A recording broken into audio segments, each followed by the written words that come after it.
Escucha, aquí comienza tu espacio para aprender, sanar y transformarte. Como cada lunes, comienza Sanamente, en vivo por Radio San Bartolomé.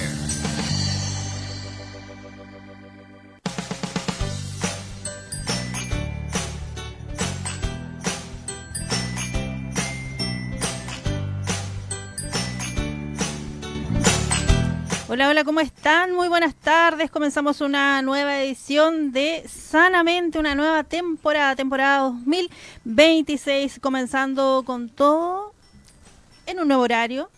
Por supuesto, vamos a estar acompañándoles todos los lunes, miércoles y viernes al mediodía, una horita antes del noticiario central, realizando el magazine de salud integral. Saludamos a quienes nos acompañan en La Serena, Coquimbo, Valle, Vicuña, Montepatria, La Higuera, Combarbalá, Punitaqui, a quienes nos siguen a través de nuestra señal online en www.radiosanbartolomé.cl, también a través de los Facebook vía streaming en Sanamente 6, S6 para que aproveche de seguirnos, S6 con número, y por supuesto RSB Chile. Tenemos un tema técnico con YouTube, así que en los próximos días vamos a estar realizando esa emisión. Usted recuerde ponerse en contacto con nosotros a través del WhatsApp más 569-7371-6495. Y no podíamos debutar, por supuesto, sin nuestra gran invitada. Redoble de tambores. Saludamos a Karen Gallardo, enfermera y gerenta del Programa Nacional de Inmunizaciones de la Seremi de Salud Coquimbo, porque vamos a estar conversando y profundizando en la campaña de vacunación e inmunización 2026. ¿Cómo estás, Karen? Hola, Maca, bien. Y tú acá, súper contenta de estar presente en este espacio que siempre nos entrega el apoyo todos los años, así que siempre digo que me gustaría ser panelista acá frecuente de este magazine. Pero por supuesto, invitadísima. Karen, es importante que vayamos analizando y profundizando, porque una estrategia que ha instaurado este gobierno es adelantar la campaña de vacunación e inmunización, pensando también en todo lo que vivimos con el COVID en su momento, todo lo que se ha vivido también con el virus sincicial en los últimos años, que ha tenido ahí unos leves aumentos que también son importantes, el tema de la influenza. ¿Cómo se plantea esta campaña 2026? Sí, mira, la verdad es que igual que el año pasado, la estrategia partimos este año el domingo 1 de marzo, efectivamente con la idea un poco de protegernos antes de que parta la circulación viral, principalmente de influenza, ¿no es cierto?, de COVID y también el virus respiratorio sincicial para los niños más pequeñitos. Y la verdad es que hemos desplegado todas nuestras acciones a través de las distintas redes de vacunatorios públicos y privados. Y la verdad es que por lo menos lo que hemos podido ver hasta ahora, respecto al tema del año pasado, tuvo un impacto importante. Como tú bien decías, Maca, siempre tenemos ciertos picos de la circulación de virus, generalmente en abril, ¿no es cierto? Y después también julio y después septiembre. Pero como un poco la idea es adelantarnos, ¿no es cierto?, a esta circulación de virus, intentando de que la mayor cantidad de personas que pertenecen a los grupos objetivos puedan estar protegidas y vacunadas antes de que partamos el inicio de la circulación viral, digamos, en una proporción importante. Claro, anticiparse es relevante porque se genera esto que siempre hablamos y pues suena muy de perogrullo, pero que es importante, que es el efecto rebaño. No es que su hijo, porque a veces la mamá, la familia dice, no, es que mi hijo no se enfermó, pero probablemente no se enfermó porque se protegió a través del resto de los compañeros. Sí, y eso efectivamente se logra cuando la mayor cantidad de personas está vacunada y lo hace de manera pronta, digamos, cuando ocurre la circulación viral. Entonces también, claro, efectivamente, nosotros el llamado que estamos haciendo es que las personas acudan a los puntos de vacunación, que no esperemos que haya muertes, ¿no es cierto?, asociadas a cualquiera de los virus y que puedan ir, ¿no es cierto?, como de una manera programada a protegerse, y por eso estamos haciendo, ¿no es cierto?, la difusión con la información para tratar de que las personas de nuestra región estén informadas y que puedan acudir a los puntos de vacunación. Sabemos que el hemisferio sur siempre está como a expensas, así como pasa en la moda, también pasa con las enfermedades, sobre todo con estas enfermedades virales. ¿Cómo fue el comportamiento en el invierno en el hemisferio norte? Porque eso a veces nos da una referencia experiencia de cómo se pueden comportar también, más allá de las individualidades que tiene cada país, pero cómo estuvo ese comportamiento, porque es también una mirada que hacen ustedes desde... Sí, bueno, es una mirada que se hace y un análisis epidemiológico que se hace todos los años y también a raíz de eso se hace la formulación de la vacuna para el hemisferio sur. ¿Ya? Entonces, la verdad es que se vieron brotes importantes en el hemisferio norte, principalmente de influenza, también de COVID en una menor proporción, pero ahí también tuvieron otro tipo de virus, por ejemplo, asociado principalmente, no sé, en Estados Unidos, en Canadá, como fue sarampión. ¿Ya? Así que se vio una tensión importante en los servicios hospitalarios en el hemisferio norte, y también otra cosa que se vio fue que efectivamente la circulación viral tenía este comportamiento como de pic, como yo te comentaba recién, que en unos meses sube, después bajan un poco el número de casos, después de nuevo vuelve a subir, y los últimos brotes que se vieron en el hemisferio norte también fueron para ellos en la primavera de ellos. Entonces ahí es importante, y por eso que el llamado siempre es a que tratemos de vacunarnos lo más luego posible. No da lo mismo si nos vacunamos ahora que si nos vacunamos en 3 meses más.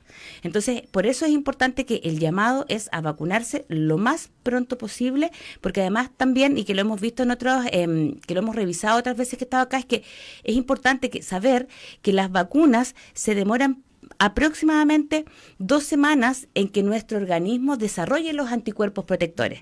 Entonces, no es como que yo me vacuno hoy y hoy mismo yo estoy protegida, sino que se demora en que nuestro sistema forme los anticuerpos que nos protegen, y ese proceso dura aproximadamente 2 semanas. Entonces, si nos vacunamos esta semana, recién a fines de marzo estamos con una protección contra el virus. Y va a depender también del caso a caso de cómo esté su sistema inmune, porque esto es muy de persona mayor, pero ya como que se ha ido erradicando un poquito este comentario de decir, es que yo estaba sana, me vacuné y me resfrié. Sí, eso aparece mucho, ese comentario, y ya no lo vemos tanto efectivamente, pero yo creo que es importante igual aclararlo, de que la vacuna que tenemos disponible en el caso de la influenza, también en el COVID y también en el caso del anticuerpo, pero ahí tiene una forma distinta de actuar, son vacunas para que las personas nos puedan entender que son vacunas muertas, son vacunas inactivas que no tienen la posibilidad de replicarse dentro del organismo, por lo tanto no producen la enfermedad.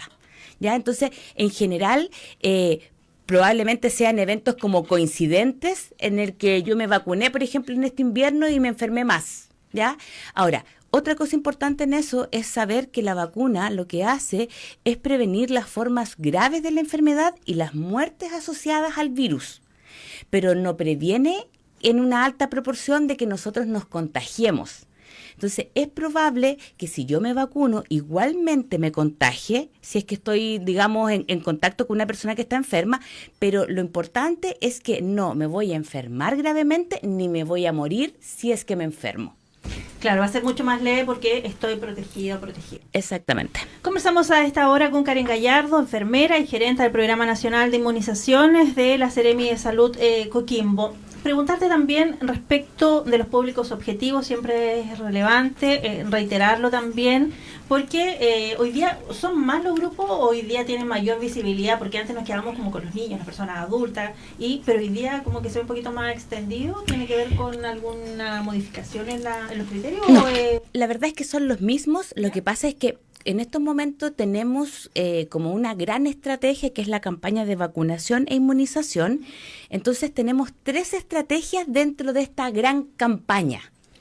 Y cada una de estas estrategias tiene grupos objetivos distintos, ¿ya? Entonces, en el caso de la influenza, seguimos con los grupos que históricamente hemos tenido, que están los adultos mayores de 60 años, las personas embarazadas en cualquier etapa de la gestación, los niños desde los 6 meses hasta los 10 años, las personas con enfermedades crónicas entre los 11 y los 59 años, las personas que trabajan en el rubro de la educación, los trabajadores de salud públicos y privados, y también existe un gran grupo que son los grupos otras prioridades, donde ahí están, por ejemplo, las personas que, no sé, que trabajan en carabineros, PDI, en las municipalidades, los funcionarios públicos, por ejemplo, las trabajadoras sexuales. Ahí hay un grupo importante de personas que están incluidas, pero que no son como los grupos primarios de la estrategia de vacunación influenza. Eso por un lado, influenza.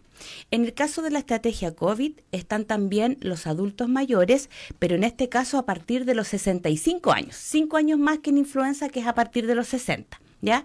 Están los trabajadores de salud públicos y privados, están también las embarazadas en cualquier etapa de la gestación y las personas con enfermedades inmunosupresoras desde los 6 meses. Esos son los 4 grandes grupos de COVID.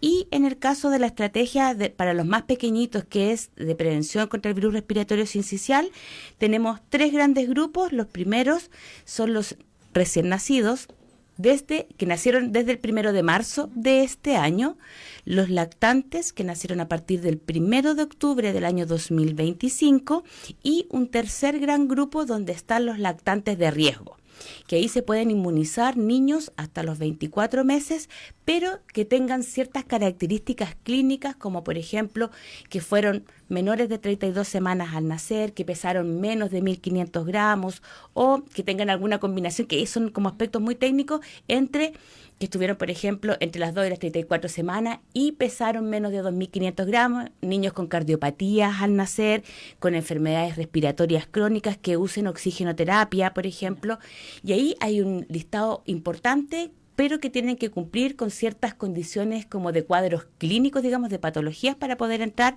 al grupo de los que se inmunizan.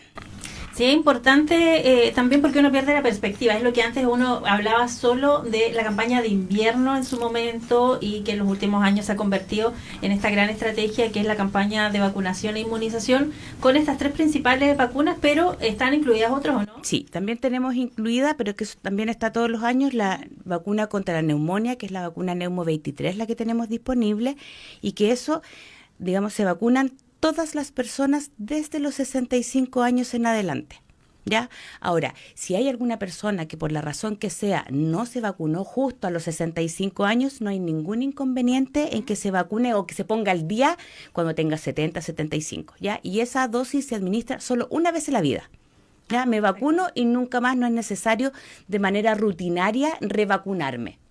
Sí. Y también tenemos incluida dentro de esta estrategia, digamos, como de invierno, la vacuna contra el coqueluche, que en este caso nosotros estamos focalizadas en las embarazadas, que se administra desde las 28 semanas de gestación. Ya, ahora, todas estas vacunas se pueden administrar de manera simultánea. Ya eso también es importante que las personas lo sepan. Por ejemplo, si yo tengo pendiente ponerme al día, por ejemplo, con COVID o con la Neumo 23 y además me corresponde influenza, nosotros hacemos el llamado y tenemos la recomendación de que se administren todas las vacunas de manera simultánea, ¿ya? Porque en el fondo nuestro sistema inmunitario reacciona solo una vez. Cuando yo me administro las 3 vacunas, no es que yo vaya a tener el doble o el triple de fiebre, me va a doler 3 veces más el brazo. Entonces, la idea es que se administren en el mismo acto de vacunación, las 3 se pongan al día y ya con eso quedamos ok. Porque si lo parcelamos, que nos pasa mucho, y nos dicen, yo hoy día me vacuno con influenza, nuestro sistema inmunitario va a reaccionar y después, yo en un mes más mejor me voy a poner la Neumo 23, de nuevo me va a doler la cabeza, de nuevo me va a doler el brazo. Entonces, la idea es pasar todo de una sola vez para que nuestro sistema inmunitario reaccione una sola vez y con eso quedamos protegidos de manera permanente. Conversamos a esta hora con Karen Gallardo, gerente del Programa Nacional de Inmunizaciones de la Seremía de Salud Coquimbo, hablando de la campaña de vacunación e inmunización 2026. Karen, ¿cómo estuvo el comportamiento respecto de la vacunación? ¿Cómo se cerró el año 2025? Que es una cifra importante también, porque hay un porcentaje que es el que siempre se busca como un mínimo, como ese piso para llegar, para generar esto que hablábamos como del efecto rebaño, pero cómo se comportó la región respecto del país, siempre es importante tener antecedentes. Sí, mira, la verdad es que el año pasado como región no nos fue muy bien, la verdad es que sí, muy lento, y los resultados finales llegamos al 75% de la cobertura general, muy bajo, porque la verdad es que nosotros, la meta es el 85%, y históricamente yo te diría que en los últimos 5 años, cada vez en influenza ha sido más difícil lograr la meta, ¿ya? Pero el año pasado, de verdad que en los últimos 5 años fue el año más difícil. De las 16 regiones en el país, tuvimos el número 14. O sea, bien mal. Bien mal, y principalmente en los grupos que están definidos, digamos, como grupo objetivo, los más bajos fueron los adultos mayores. Sí. Y en segundo lugar, los niños más pequeñitos, entre los 6 meses y los 5 años. O sea, los que están ahí en la casa con Exactamente, y las que en el fondo requieren de que un tercero los lleve al vacunatorio. Entonces, la verdad es que durante esta campaña del 2026 estamos muy enfocados en estos grupos objetivos, porque la verdad, si tú lo analizas desde el punto de vista clínico y también desde el punto de vista epidemiológico, son aquellos que tienen el mayor riesgo de enfermar gravemente, de morir, de estar hospitalizados, de ir a una unidad de cuidado intensivo. Entonces, porque además tienen mayor tipo de exposición, en el sentido, por ejemplo, los niños más pequeños van a la sala cuna, van al jardín infantil, y en el caso de los adultos mayores que generalmente pudiesen, por ejemplo, estar en la casa, ¿no es cierto?, pero tienen contacto con los nietos, con los sobrinos, con los hijos, que finalmente igual transportan los virus y se terminan contagiando igual. Sí, y además sus sistemas inmunes están mucho más deprimidos, porque los niños están en desarrollo, ¿cierto? Y los adultos mayores ya también más envejecido su sistema inmunitario. Sí. Es complejo.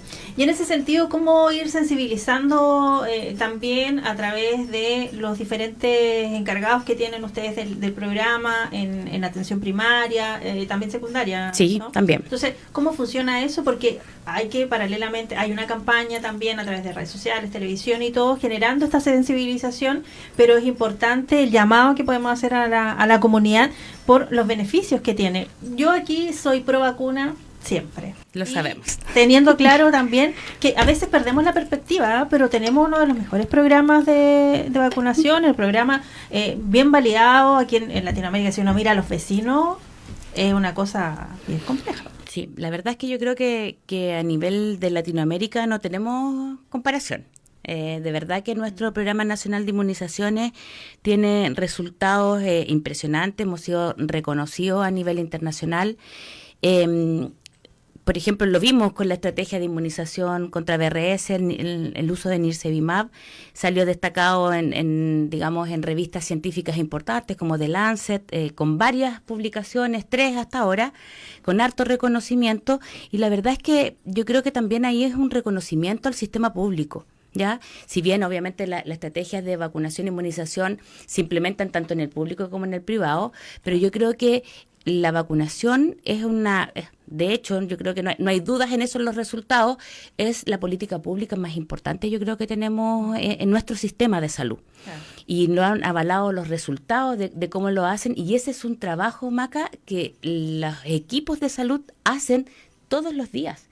Y enlazándolo un poco con la pregunta que tú me hacías, yo creo que nosotros tenemos que volver a retomar este rol como de educación sanitaria, de ir a los territorios, ir a la comunidad, resolver las dudas, porque muchas veces las personas rechazan la vacunación o tienen reticencia a la vacunación básicamente porque les falta información. Sí, porque además el tema de la vacunación no es tan sencillo digamos, en lo técnico, tiene muchas cosas de detalle, por ejemplo, yo quiero comentar recién, de semana de gestación, de kilos de peso, que eso la población en general, de repente, entre tanta información, te manea un poquito, exactamente. Entonces yo creo que nosotros como equipo de salud tenemos ese desafío de volver, ¿no es cierto?, a educar a las personas con palabras sencillas, de manera fácil, y de que las personas también puedan resolver las dudas. Por ejemplo, a nosotros nos pasa en la Seremi de Salud, a través de nuestras redes institucionales,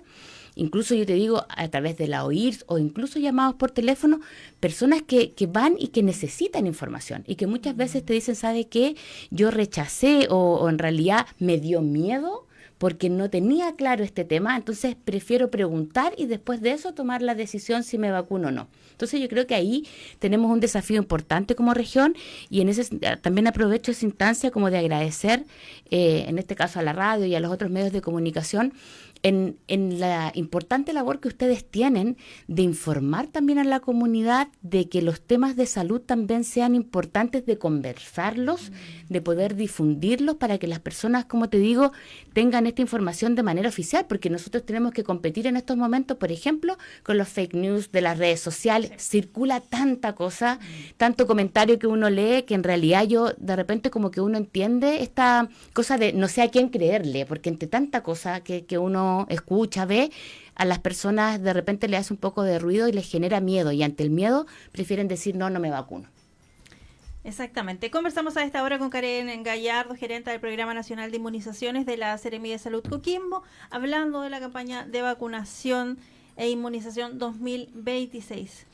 Karen, un tema importante es cómo estuvo la prevalencia durante 2025 de estas enfermedades que son las más relevantes, el influenza, el COVID y el virus respiratorio sincicial. Tú decías que hubo 3 PIC, sí. Eso también es relevante, pero en términos generales hubo una prevalencia alta en estos PIC que se dieron. Sí, lo que pudimos ver, había harta prevalencia de incluso...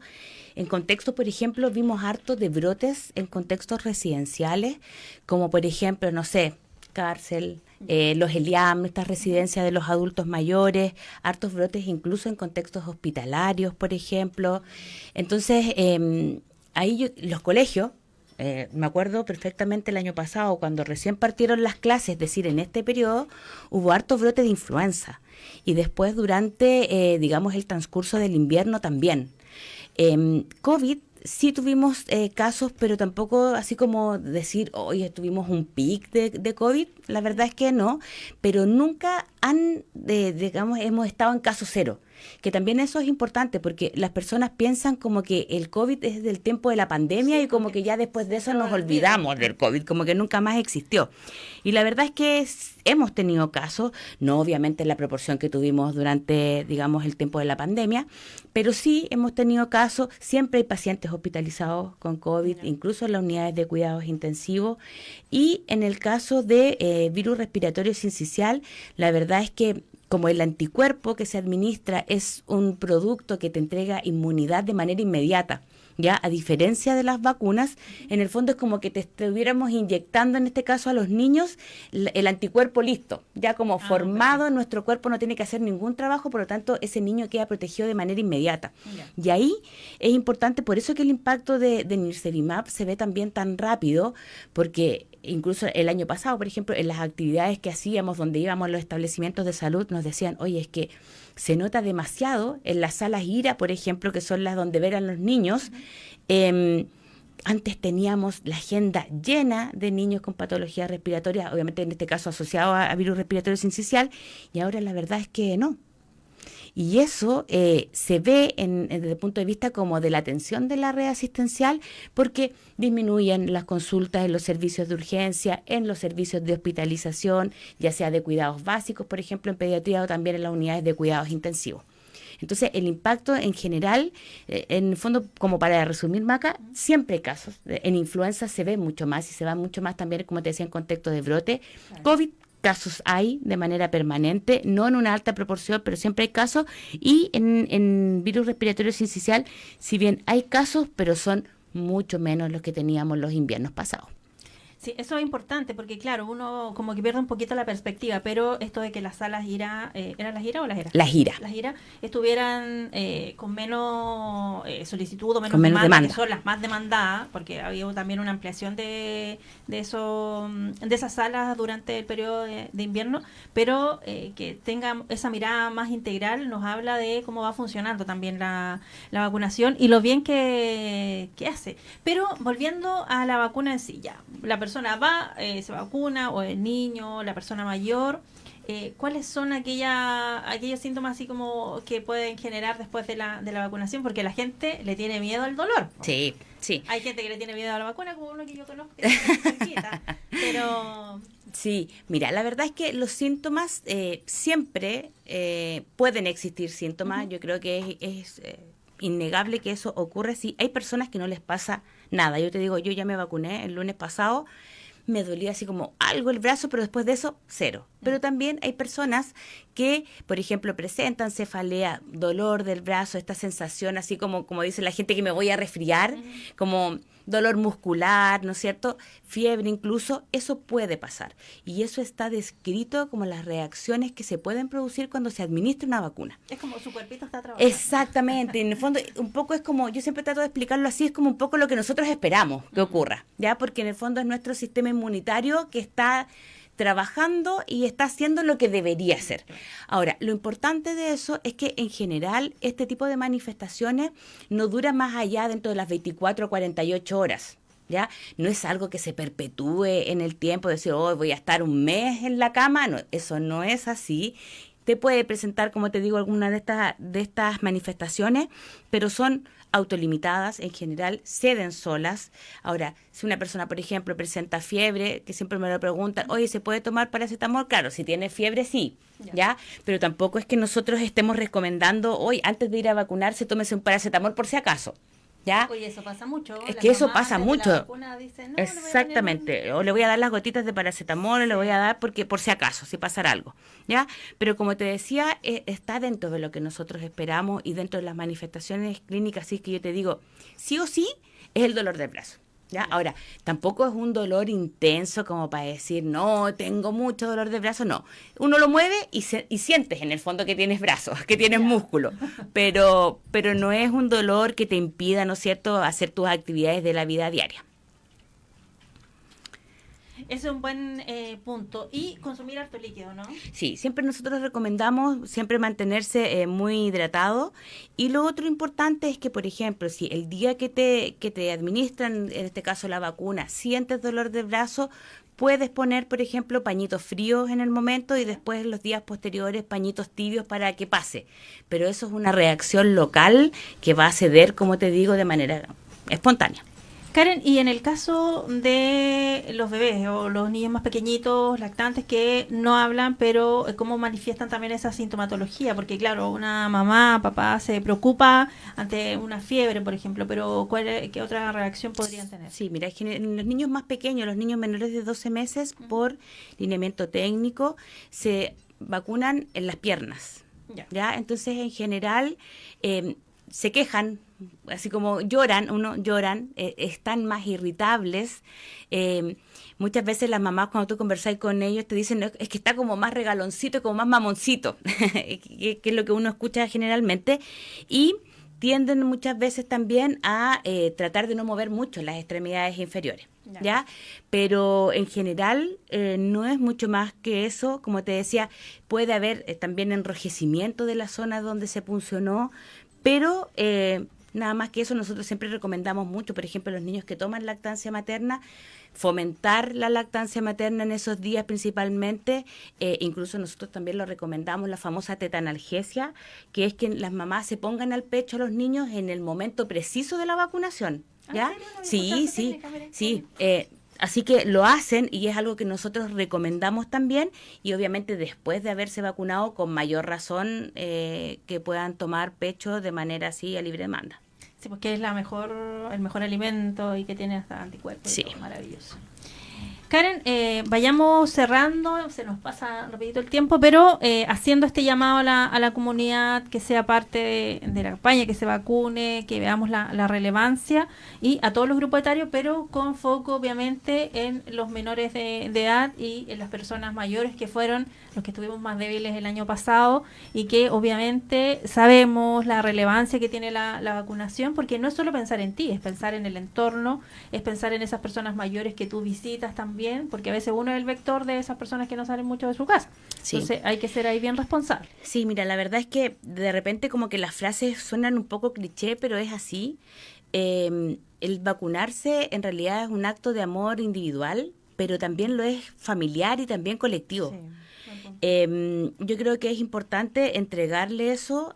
Muchas veces nos encontramos con personas, no, si yo no me vacuno porque no creo que me pase a nada. Claro, pero hay personas, y en este caso, por ejemplo, los niños, los adultos mayores, que no tienen cómo elegir. En el caso de los niños, no tienen la posibilidad de decir yo me vacuno solo. Así que yo hago el llamado a las personas a que confíen, Maca, en el proceso, pero también si tienen dudas, a que se acerquen, que pregunten. Como te decía antes, nosotros entendemos como programa que siempre falta información, de que hay personas que puedan tener dudas, así que ahí el llamado es a que se acerquen a los centros de vacunación. Hay vacunas disponibles en toda la red asistencial. Si tienen dudas o consultas, pregunten, vayan. Y en el caso, por ejemplo, de que sean responsables, en este caso de los niños más pequeños, vayan, los lleven. No da lo mismo vacunarse ahora que vacunarse en 2 meses más.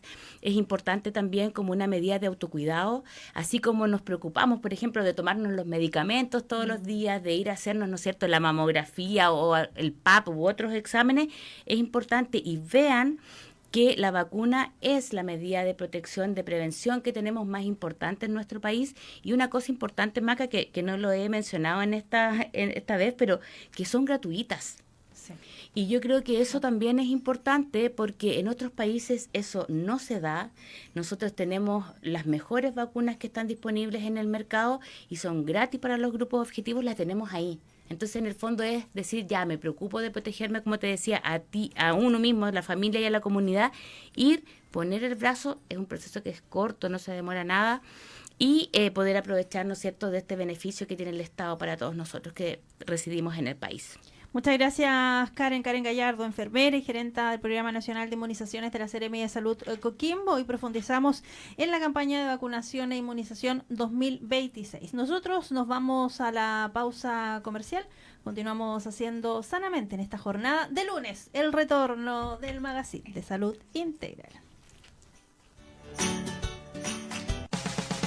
Una pausa consciente y seguimos con Sanamente.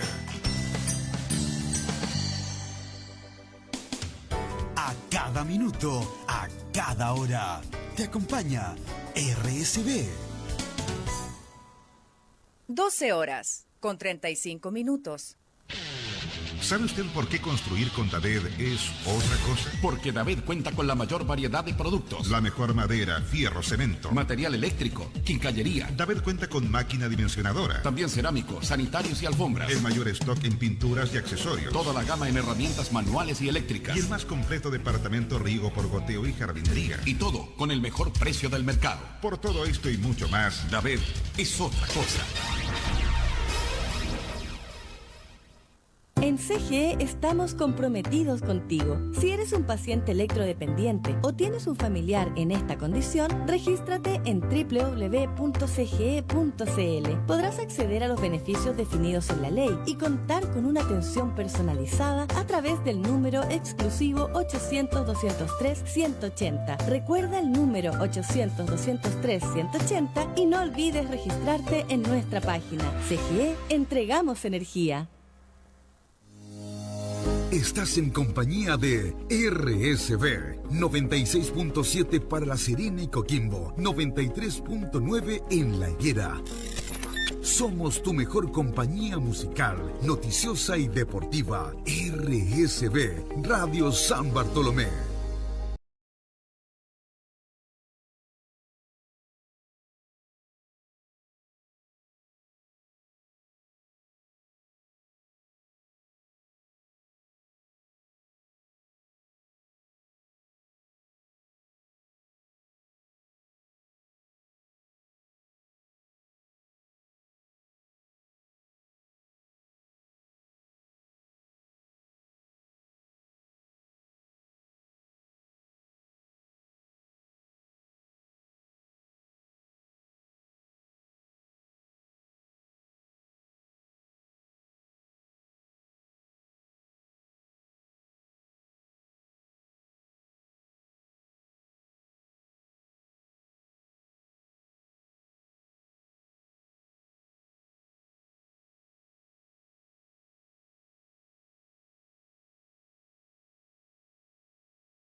El equilibrio comienza contigo. Estás escuchando Sanamente.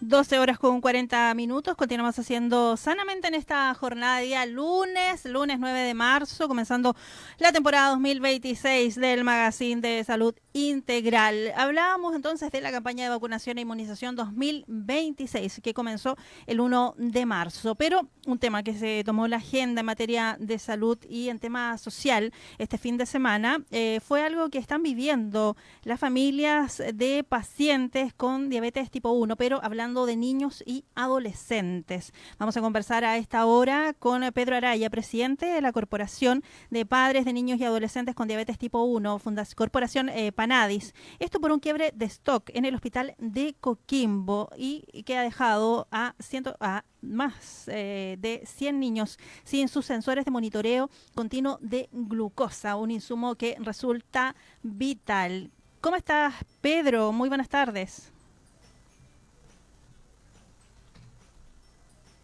Espérame un segundo, Pedro. Espérame. Ahí sí, Pedro, ¿me escucha? Algo pasa con Pedro. A ver. Espérame, Pedro. Sí. Ahí sí, espérame un segundo. ¿Me escuchas ahí tú? ¿Aló, Pedro? No, te vamos a poner por acá mejor, Pedro. Sí, Pedro, ¿me escucha? Pedro, ¿me escuchas? Ahí sí. ¿Tú? Sí. Ahí, perfecto, fuerte y claro. Pedro, cuéntanos entonces lo que ha sucedido con los pacientes, en el fondo los hijos de ustedes y en esta situación. Bien, primero que nada agradecerte el contacto, la posibilidad de visibilizar esta situación, que ya no es algo nuevo, es algo que se viene ya repitiendo. Y como bien tú decías en la introducción, esto primero que todo es una garantía explícita de salud, una garantía GES. Ya es un insumo que se suma a una canasta GES que tienen los pacientes con diabetes tipo 1 en nuestro país, que está garantizado en una nueva ley que fue promulgada el 1 de diciembre del 2025, ya, donde este sensor de glucosa entra en esta canasta GES. Para explicarle un poco a la gente, más allá del tecnicismo, este sensor va pegado a la piel, ¿cierto?, con un filamento, y lo que hace es que tú puedas tener la constante monitoreo de las glicemias de los pacientes, o sea, el nivel de azúcar en sangre, para que se entienda un poco mejor. Y sobre todo cuando son pequeños, Maca, para nosotros los padres de hijos que tienen esta condición, es vital porque es la forma que nosotros tenemos de poder estar monitoreando ya cuando ellos están en el colegio, cuando están en otras actividades, a través de nuestros celulares, porque tienen esta tecnología que vía Bluetooth te le envía un teléfono que va con el niño, digamos, y este teléfono le envía una nube. Entonces a nosotros los padres nos permite poder estar vigilantes sobre las glicemias de nuestros niños. Entendamos que los colegios, los jardines infantiles, no están autorizados ni tampoco lo hacen el tema de poder pincharle los dedos, ¿ya? Eso es una realidad. Sin sensor, ¿qué es lo que tendría que hacer? Que tenemos que estar pinchándole los dedos constantemente para poder ir midiendo sus niveles de glicemia. Diabetes tipo 1, que como te digo, se pueden descompensar de un rato a otro, tanto hacer una hiperglicemia, que es mucho azúcar en la sangre, o una hipoglicemia, que es falta de azúcar en la sangre. Esto, el hospital, la verdad que, mira, Maca, lo que más nos molesta, y es lo estábamos conversando inclusive ayer, es la falta de empatía y la falta de comunicación por parte del hospital de Coquimbo. Porque evidentemente hay un error, primero administrativo, porque al dar nosotros a conocer esta situación, el hospital lo que nos comenta, digamos, lo que hace en un comunicado, en rigor contestando, es decir, que están trabajando en la licitación, porque la licitación anterior terminó el año pasado, ¿cierto?, en diciembre, y ahora están trabajando recién en una nueva licitación para poder comprar los sensores.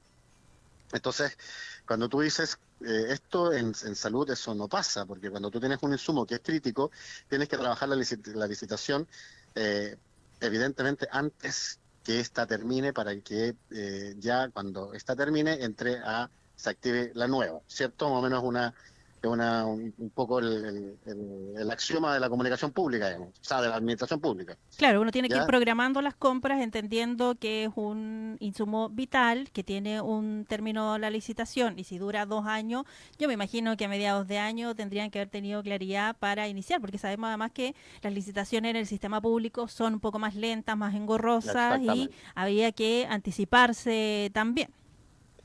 Exactamente.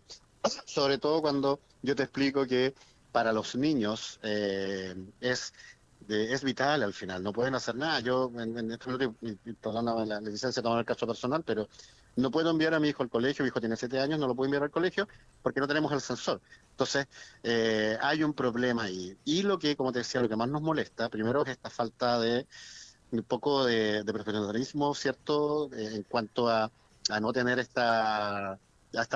no ser más proactivos al final, ¿cierto? Con la licitación.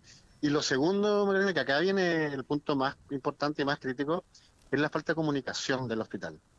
¿Ya? El hospital no es capaz, nosotros tenemos una organización que funciona hace 3 años, ¿ya? Y tenemos tenido muchísimos contactos con el hospital en muchas reuniones, en muchas situaciones, muchas, te hablo de muchas. Somos parte del Consejo Consultivo del Hospital de Coquimbo, una instancia donde las autoridades se reúnen con las organizaciones de pacientes y organizaciones de usuarios precisamente a tratar ciertos temas que son importantes. El hospital no ha sido capaz de emanar ningún tipo de comunicación formal con respecto a la situación de los sensores. ¿Qué quiere decir eso? Que nosotros no tenemos la posibilidad de anticiparnos, porque ellos saben perfectamente cuándo van a poder comprar y cuándo no van a poder comprar. Digamos. La plata no aparece de un día para otro, ¿se entiende? Entonces, abastecimiento no es capaz de informar cuándo van a comprar, no es capaz de decir cuándo no hay, cuando ya no queda stock, de decir cuándo van a reponer este stock. O sea, es cero comunicación. Y eso a nosotros, que ya lo hemos conversado muchas veces con el hospital, nos parece una falta de empatía y de humanización absoluta, absoluta. Nosotros esto lo comentamos, ¿cierto? Porque uno puede entender, Macarena, que, no sé, justo el camión que venía con los sensores, se cayó el camión, se dio vuelta, se perdieron los sensores.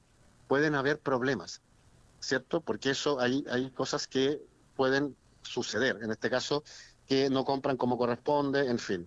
Pero lo que no puede suceder es que tú dejes de comunicarle a los pacientes y a los padres lo que está sucediendo. Porque eso lo que hace es que la familia pueda tener un plan B. En este caso nosotros como corporación, hoy día estamos trabajando para poder suplir de otra forma, con donaciones, el tema de los sensores, porque tampoco tenemos fecha. El hospital, nosotros enviamos este comunicado y el hospital todavía no es capaz de responder cuándo van a reponer los sensores, qué fecha, cuántos van a dar, porque hasta el año pasado, en enero, estaban entregando un solo sensor por paciente. El sensor dura 15 días, siempre se entregan 2 porque ocupa los 30 días del mes en rigor. Entonces, esa es la situación, Maga, que nos parece más indignante y el hospital, acá yo también quiero ser súper claro y lo conversamos como institución, falta la verdad. Hay una falta a la verdad en la comunicación del hospital cuando dice que esto se comunicó a los pacientes. Entonces, a través de tu medio de comunicación, yo invito al hospital a que nos pueda demostrar de qué forma, con qué instrumento, cuándo, qué día, a qué hora fue que nos comunica esta situación. Porque claramente lo que exponen en este comunicado, respondiendo a lo que nosotros estamos solicitando, es faltar a la verdad. Entonces... Sí, exactamente, Pedro. Sí, conversamos a esta hora con Pedro Araya, presidente de la Corporación de Padres de Niños y Adolescentes con Diabetes Tipo 1, Corporación Panadis. Esto porque, claro, Corporación Panadis envía a los medios de comunicación el día sábado este comunicado informando este quiebre de stock y la situación que estaban viviendo como pacientes, ¿cierto? Y como familias. Y nosotros como medio de comunicación, como sanamente6.cl, enviamos y solicitamos al Hospital de Coquimbo la respuesta y nos llega una declaración que voy a leer textual y plantea que la licitación vigente para este dispositivo, que se renueva cada 24 meses, finalizó a fines de 2025. Actualmente como establecimiento nos encontramos en la etapa final del nuevo proceso de licitación para asegurar la continuidad de esta prestación. En ese sentido, durante este periodo y con el objetivo de resguardar la oportunidad de atención de los pacientes, el hospital realizó compras de sensores para mantener en gran medida el stock disponible mientras se concreta el proceso administrativo. Esta información ha sido comunicada directamente por nuestros equipos de salud a los pacientes pacientes y padres de niños con diabetes tipo 1, reafirmando el compromiso del hospital en la continuidad de su tratamiento y acompañamiento, cosa que ustedes indican que no ha sido así y que se han enterado, así como uno dice coloquialmente, por el correo de las brujas, un grupo. Exactamente, por un WhatsApp o sea, hay un policlínico que se llama el Polidiabetes Infantil, donde hay un enfermero que ha hecho una gestión muy buena, nada que decir de él, pero él tiene como el jamón del sándwich al final, porque a él tampoco le comunican nada, ¿entiendes? Entonces, él dice, no tengo sensor, y tenemos los WhatsApp, si eso es lo más... Lo que más, por eso te digo, a uno le molesta, porque la única comunicación que tenemos, cuando el enfermero dice, se acabaron los sensores, y después dice, llegaron los sensores, eso es lo único. ¿Te fijas? Entonces siento que hay una falta de respeto, una falta de empatía, una falta de profesionalismo absoluto con respecto a la comunicación que tienen con algo tan sensible, con algo tan importante, que para los niños y para cualquier enfermo con diabetes tipo 1, con esta condición, es primordial. La tecnología hoy día podemos ocuparla. Lo que termina pasando es que tenemos que estar pinchándole los dedos a nuestros niños. Y eso tiene que ser cada 1 hora y media, cada 2 horas. ¿Te imaginas lo que es para un niño? Tenemos el caso de Eileen, que tiene 1 año 6 meses. 1 año 6 meses. Sí. Entonces, cuando tú te das cuenta que evidentemente si hay un problema administrativo porque no compraron, porque no había plata, porque entendemos que hay una crisis a nivel nacional del sistema de salud, uno lo puede entender y llegar a entender. Pero lo que no se puede entender, Maca, y quiero dejarlo con esto súper claro, es la falta de empatía, la falta de comunicación, la falta de humanidad con respecto a comunicar las cosas. ¿Saben qué? Pacientes, panadis o a los que quieran, si nosotros no nos arrogamos ni siquiera la representación de si no quieren conversar con nosotros, porque eso también es lo que nos dicen, que nosotros hemos sido siempre problemáticos y en fin, porque nosotros lo que hacemos es declarar, o sea, es velar por los derechos de los niños, al final los derechos de los pacientes. Entonces, que nos digan, ¿saben qué? Este mes vamos a tener un quiebre de stock por esto, por esto y por esto. Esas cosas se saben. Por eso te digo, el hospital sabe, el hospital no le llega de la noche a la mañana la plata para comprar las cosas. Entonces, que nos digan, y así nosotros podemos tener un plan B. ¿Sabes que ¿sabes cuánto vale el sensor en el mercado para la farmacia? Si están en promoción vale 35.000 pesos. Como te digo, esos sensores duran 15 días, necesitas 2 al mes. O sea, estás hablando de 70.000 pesos que tiene que desembolsar una familia que muchas veces no lo tiene. Marzo es un mes complejo, con muchos gastos. Entonces, no avisan, no comunican. ¿Y qué pasa con la gente que no puede comprarlo y que no tiene la plata en este minuto para poder comprarlo? Entonces, súmale a eso que para comprarlo necesitas una receta. El hospital tampoco se preocupa de eso, de dejar las recetas listas para que uno pueda ir a buscarla y pueda ir a comprar. Entonces, llega a dar, es indignante y te llega a dar rabia, porque eso, y con esto termino, Maga, no se trata de recursos. Lo que estamos solicitando nosotros no se trata de recursos en esto específicamente. Se trata de una gestión de comunicación, se trata de empatizar y de poder anticiparse a las cosas. Es eso la molestia que tenemos hoy día nosotros. Sí, por eso ustedes hacían la salvedad también entre los equipos médicos que siempre se comportan, tienen un trato muy bueno con ustedes y el área administrativa de abastecimiento. Es que eso es el área administrativa, es el área de comunicaciones del hospital, con todo el cariño que le puedo tener a mis colegas, pero la verdad es que dejan harto que hacer porque están faltando a la verdad, Entonces yo nuevamente hago el llamado al hospital, que con ese comunicado, que nos digan y que nos demuestren con qué documento oficial, por qué medio, cómo comunicaron lo que supuestamente ellos dicen que se está comunicando a los pacientes y a los cuidadores, porque eso es mentira. Entonces, como te lo vuelvo a repetir, el equipo médico ha avanzado mucho el hospital en eso. Hoy día hay más pediatras que están viendo a los niños con DM1. Recordar solamente el dato, Maca, hoy día en la región de Coquimbo hay 248 niños viviendo con DM1, niños de 1 a 19 años. 248 según el MinSal a noviembre del año pasado. Más de 100, no me atrevería, 120 o 130 son los que se están atendiendo en Coquimbo. O sea, ya tienes un centenar de niños que hoy día están en esta situación. Entonces, insisto, nosotros no queremos ser y estar en la trinchera y ni estar en esta situación con el hospital. Se lo hemos dicho millones de veces. Pero nosotros no podemos avanzar si el hospital no es capaz de sentarse en una mesa, de plantear el problema y de buscar juntos una solución. ¿Entiendes? Entonces, eso es lo que indigna y lo que molesta por sobre todas las cosas.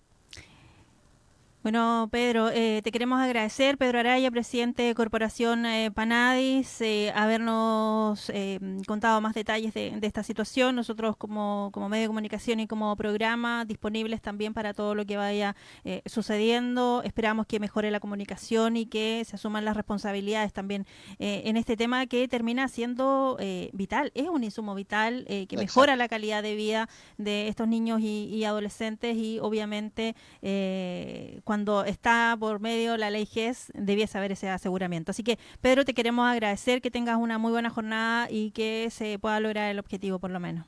Mira, yo nuevamente agradecerte a ti en nombre de toda la corporación, porque siempre ustedes, tu programa y tú también, súper preocupada y siempre mostrándonos y dándonos la posibilidad de visibilizar esta realidad de los padres y, por supuesto, quienes son los protagonistas de esto, que son nuestros hijos. Así que un abrazo y muchas gracias, Maca. Saludos a toda la corporación. Gracias. Chau, chau. Chau, chau. Nosotros vamos cerrando nuestro programa el día de hoy. Recuerde que nos puede sintonizar todos los lunes, miércoles y viernes al mediodía, una horita antes de nuestro noticiero central con Carlos Riesco.